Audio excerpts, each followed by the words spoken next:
Ariel and I were talking about our life. There's so much potential in life, so much potential, untapped potential within each of us. We could all be a bit happier, a bit healthier, a bit more successful, but the ego within us has vested interest in being miserable, complaining, moaning, staying stuck, creating addictions. And there's lots of reasons for this which we talk about, but we can have a better life if we're willing to change and go step out into the unknown, jump off into the ocean, try something new.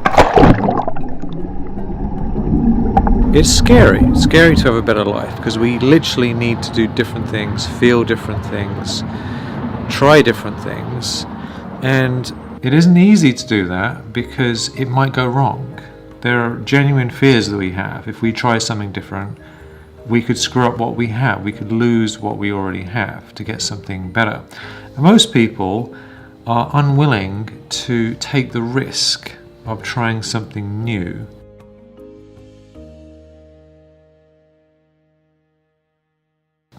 Most of the time, realistically, we don't need to lose the good things we already have to have better things. We can keep the good things and have even better things and let go of the things that we don't like. But sometimes we actually are going to have to let go of the whole lot and start over.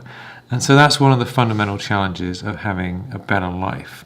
Are you willing to let go of what you know and experience something you don't know? Even being able to speak, being able to read is a big deal. If you can't read, then all this stuff, or even little books like this, don't make any sense. I just picked up this book. We're staying in a cool place here in Joshua Tree, and they have all these children's books. And this was a new frontier at one point, reading these children's books. It was a big deal. And as adults, we can stop learning if we're not careful. We can think, oh, I've grown up now, and that's it. A lot of people, their growth comes to an abrupt end early. Some people, they might be 50, 60, 70, and they still act like teenagers. But we can expand our awareness and our growth indefinitely. It can keep going our whole lives. But just like children have to be willing to try new things, deal with some discomfort, deal with struggling, falling over, like riding a bike. When you first tried to ride a bike, I remember when I tried, it was really hard. Like, what is going on here? How do these people manage to stay up, right? It just seems impossible. But then all of a sudden, it just comes together, and then you can ride, and it's just like a miracle. I remember when that happened to me, I was like, oh my God. And from then on, somehow, it's easy. And it's the same with all these new things. Shifts in consciousness, shifts in awareness, shifts in behavior, in lifestyle, all these different things. There's an adjustment period where we feel a bit discomfort, a bit of weird feelings, a bit of irritation, possibly a bit of anger even, when things aren't working out the way we want. The neural pathways in our brain are all getting, rewired. So Aaron and I have come here to Joshua Tree in California. The reason we come here is because when we travel, we are forced to expand our awareness of the world, expand our awareness of ourselves, put ourselves in strange situations we're not used to, which kind of makes us think different and helps test us in many ways. Simplifies our life, because we can't have all our stuff, when you travel around.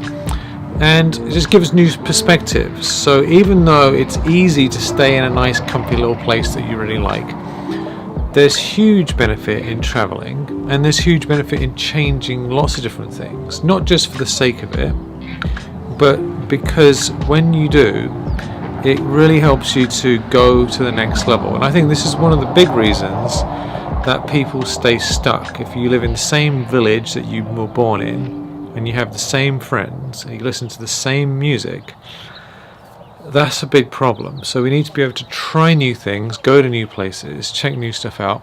Be a bit careful about this though, because if you put yourself in a situation that's going to be dangerous for you, or it's just bad company, then that can of course cause a lot of harm.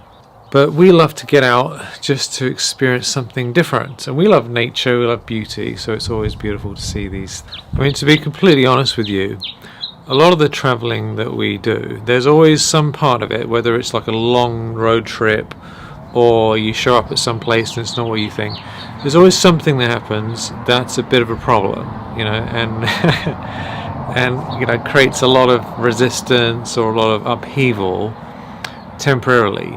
And what I've realized is that we can assume that if we feel bad, if we feel stressed, or if we feel things aren't working out the way we want, that it's wrong, that it shouldn't happen that way.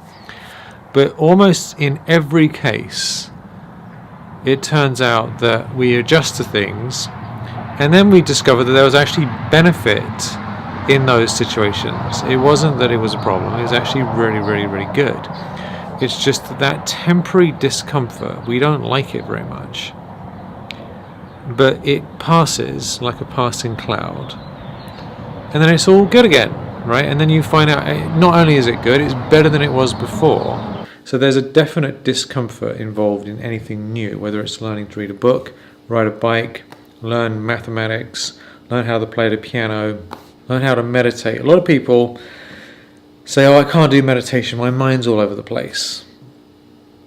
But if you just keep doing it, and keep doing it, and keep doing it, it's the same as learning how to read, or learning how to play the piano, or learning how to walk even.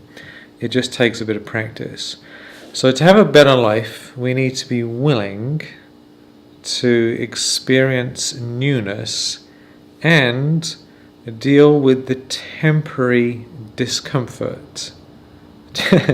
And it can be unpleasant, the temporary discomfort that leads you to that jumping off point where you are freed to expand into a new reality. So one of the first things you can do if you want to have a better life is just ask yourself, be open, ask yourself, am I willing to try something new? Am I willing to try something new? And am I willing to deal with a little bit of discomfort that comes with trying that new thing? Because once we accept a little bit of discomfort, it's no big deal, you expect it. So you're going to feel a bit funny when you do something else. But then you get used to it, and then you can take that new experience and expand on it, and then that belongs to you, and then you can go to the next level, and the next level, and the next level. So it's really just a matter of being willing. Starts with being willing, then you try it, then you experience the benefit, you open up, and then it continues from there. Much love, many blessings.